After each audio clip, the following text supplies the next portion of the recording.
Hi everyone, എൻ്റെ പേര് സിന്ധു. കൊല്ലത്താണ് വീട്. ഞാൻ ആൻ്റണീസ് അക്കാദമിയിലെ റീസെൻ്റ് DHA വിന്നറാണ്. ഡിസംബർ 17-നായിരുന്നു എൻ്റെ എക്സാം പാസ്സായി sir. Thank you so much. Antony സാറിൻ്റെ 6 മാസത്തെ ഓൺലൈൻ ക്ലാസ്സും ഒരു ക്രാഷ് കോഴ്സുമാണ് ഞാൻ കൂടിയത്. അതിൽ ആദ്യം ടെൻഷനിലാണ് ഞാൻ എക്സാമിന് കയറിയത്. പക്ഷേ ആദ്യത്തെ കുറേ ക്വസ്റ്റ്യൻസ് ഫെമിലിയർ ആയിട്ടുള്ള സാർ പഠിപ്പിച്ച ക്വസ്റ്റ്യൻസ് കണ്ടപ്പോൾ ആ ടെൻഷനൊക്കെ മാറി. എക്സാം നല്ലതുപോലെ അറ്റൻഡ് ചെയ്യാനും എക്സാം കഴിഞ്ഞ് ഇറങ്ങിയപ്പോഴും ഒരു വിശ്വാസം ഉണ്ടായിരുന്നു പാസ്സാവുമെന്ന്. അപ്പോൾ പിറ്റേ ദിവസം റിസൾട്ട് വന്നപ്പോഴും പാസ്സായി. Thank you so much sir.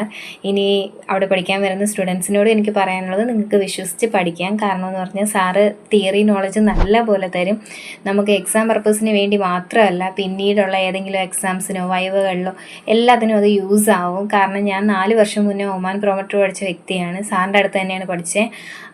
അന്ന് പഠിച്ച പ്രോമെട്രിയുടെ ക്വസ്റ്റ്യൻസ് കൊണ്ട് വൈവ എക്സാമിന് എനിക്ക് നല്ലപോലെ ഹെൽപ്പായി. അവിടെ ചെന്നിട്ടുള്ള വൈവ എക്സാം അതുകൊണ്ട് എനിക്ക് ടെൻഷൻ ഇല്ലാതെ ചെയ്യാൻ പറ്റിയായിരുന്നു. ഇനിയും അതേപോലെയുള്ള നോളജ് കിട്ടാൻ വേണ്ടിയിട്ട് എല്ലാവരും ആൻ്റണീസ് അക്കാദമിയിൽ തന്നെ പഠിക്കുക. അവിടെ പഠിച്ച് പാസ്സായിട്ട് അബ്രോഡിൽ പോകാൻ നോക്കുക. Thank you so much sir. നന്ദിയുണ്ട്, ഒരുപാട് നന്ദിയുണ്ട് പാസ്സാക്കിയതിന്.